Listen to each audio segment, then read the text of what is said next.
In this video, I thought we'd examine Javier Milei's thoughts on the economic concept of market failure. According to Investopedia, market failure refers to a situation defined by an inefficient distribution of goods and services in a free market. One might ask, how is that inefficiency measured? Who decides that it's inefficient? Education is often considered an example of a market failure, because the advantage to society of having an educated populace is greater than the sum of the value to each individual. As a result, according to this theory, people will underinvest in their own education. I've collected 3 clips where Javier Milei shares his thoughts on market failure. The first clip is from his audiobook, which is sort of a manifesto for his libertarian political party. At that time, the theory of real cycles was in fashion, which, in terms of the analytical approach, micro-fundamental and intertemporal macroeconomics, is a kind of Austrian school but with a lot of mathematics. In that framework, the cycles are caused by exogenous factors where, except for the presence of some kind of market failure, there was no role for monetary policy, neutrality of money, nor for tax policy, were Cardian equivalents. The only thing that these policies could do was damage. However, the problem, from my point of view, is that this analysis is built on the neoclassical paradigm, and when you enter the market failures, the socialist Pandora box opens. In this clip, Javier Milei was talking about the theory of real cycles. But I think the key takeaway point comes at the very end, where he says the concept of market failure opens a Pandora's box of socialism. The next clip is Javier Milei discussing market failure at the WEF conference in 2024 in Davos.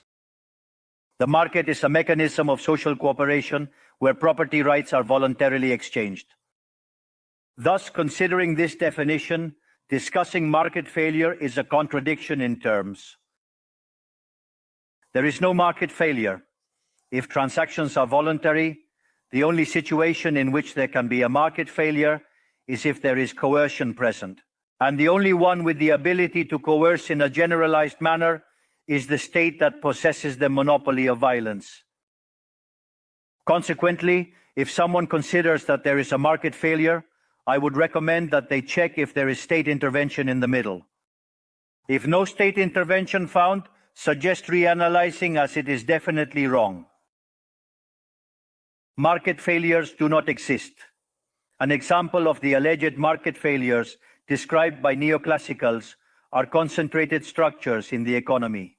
However, without functions that demonstrate increasing returns to scale, whose counterpart are the concentrated structures of the economy, we would be unable to explain the phenomenon of economic growth from 1800 to the present day. Look how interesting. Commencing from the year 1800 and extending onwards, with the population experiencing a multiplication of more than 8 or 9 times, the per capita income underwent a growth of more than 15 times in magnitude. To clarify, there are more returns. This caused poverty to drop from 95% to 5%. However, the presence of increasing yields implies the existence of concentrated structures, which would be referred to as, for example, a monopoly in the market economy. How can it be that something that has generated so much well-being, according to neoclassical theory, that is considered a market failure? Neoclassical economists think outside the box. When the model fails, don't get angry with reality. Get angry with the model and change it. The dilemma for the neoclassical model is that they aim to enhance market functioning by targeting perceived failures. By doing so, they not only open doors to socialism, but also undermine economic growth. For instance, implementing regulations on monopolies, dismantling their profits, and obliterating increasing returns would inevitably annihilate economic growth. In other words, each time you want to correct a presumed market failure, inevitably, due to not knowing the market or because you have become attached to a failed model, you are opening doors to socialism and condemning people to poverty. However, in the face of the theoretical demonstration that state intervention is harmful, the empirical evidence that it failed because it could not be otherwise, the solution that collectivists will propose is not greater freedom, but greater regulation, generating a downward spiral of regulations until we all become poorer and the lives of all of us depend on a bureaucrat sitting in a luxury office. Milei starts his analysis of the concept of market failure by first defining what the market is. He says the market is a process of social cooperation where individuals voluntarily exchange property rights. There are two key points in this definition. One is voluntary, and the other is property rights. It is clear from this definition, for there to be market failure, there has to be coercion. But if there's coercion, then the trades are not voluntary, which means it doesn't fit the definition of a market. Thus, Milei destroys the whole concept of market failure. I think it's fair to say that Milei thinks that the neoclassical concept of market failure is immoral, impoverishing, and demonstrates what Hayek calls a fatal conceit. This next clip is from a speech Javier Milei gave at CIEL, the Latin American Business Council. That you ask an economist, and an economist does not know what the market is. This is very serious, because I ask what the market is, and they answer me trying to put into words a curve of supply and demand. That speaks very badly of the professional. The market is a process of social cooperation, where individuals voluntarily exchange property rights.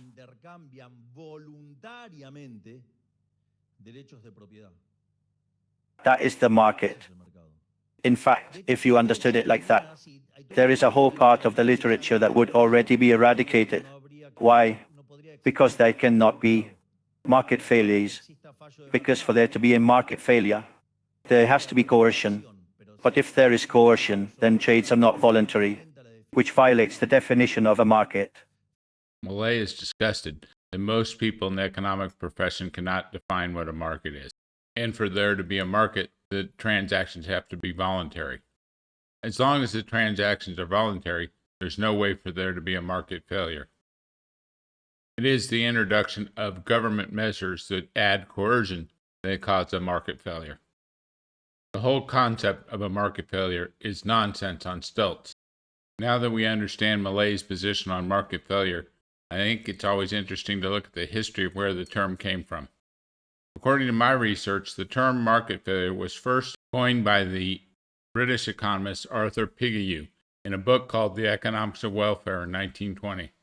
He argued that so-called externalities could be solved by the imposition of a Pigou tax. A number of scholars have argued that Adam Smith described the idea of market failure in his book Wealth of Nations. A number of the citations by these scholars I didn't think met the definition of market failure, but I did find one that was interesting. Smith writes in his book Wealth of Nations about the three duties of government. The third one, he says, is the duty of erecting and maintaining certain public works and certain public institutions, which can never be in the interest of any individual or small group of individuals to erect and maintain. I don't know about you, but this certainly sounds a little bit like market failure and externalities. And finally, this is a clip of Milton Friedman answering a question about externalities.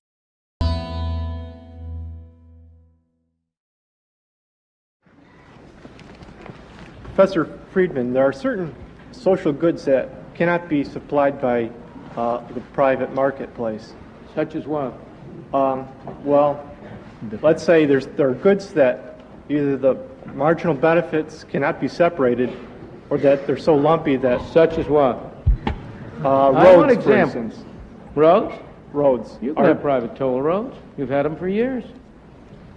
Is there any reason why this interstate highway that you have, the great interstate New York Thruway, is there any reason why that couldn't be leased out to private enterprises to run? And they could finance it by charging a fee?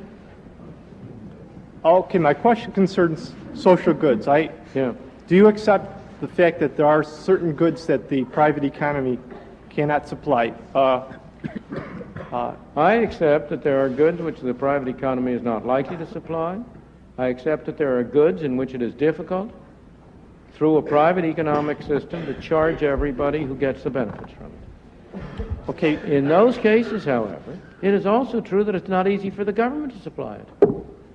You see, the problem with the direction you're going is that there's a strong tendency to say, here's a market failure.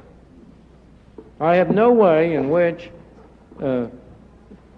Rochester University can be made to pay those citizens of Rochester whose shirt is dirtied by the amount of smoke that comes from Rochester University's chimneys. All right, that's a market failure. Rochester is imposing a cost on people and ought to pay them for it. It's buying their services, in effect, their services of letting their shirts get dirty so that Rochester can heat its buildings. All right, now, that's true, that's a problem.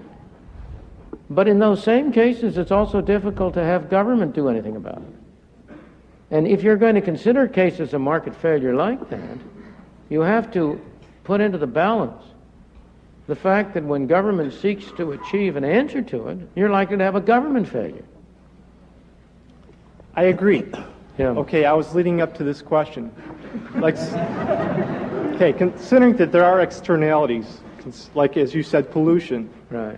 how can government limit itself to distinguish between the social goods and the private goods? Well, it cannot.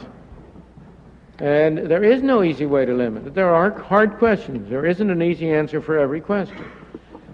And my answer would be to you twofold. It would be, first of all, if government decides to do something in that area, it will do least harm and most good if it does it via effluent charges or the equivalent, rather than via setting standards or imposing specific requirements.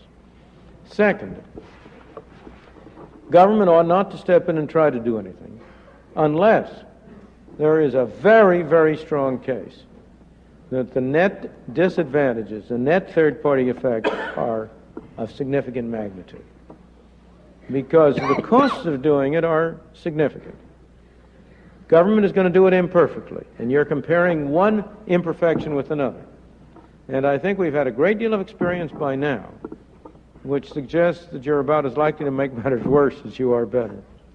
That's not a clean and neat answer. And I don't think you can get a clean and neat answer, because I think in all of these cases you're dealing with a balance sheet in which there are certain advantages of the proposed action, there are certain disadvantages, and you have to weigh them up. And all I'm urging is that you make sure you look at both sides of that balance sheet and not only at one.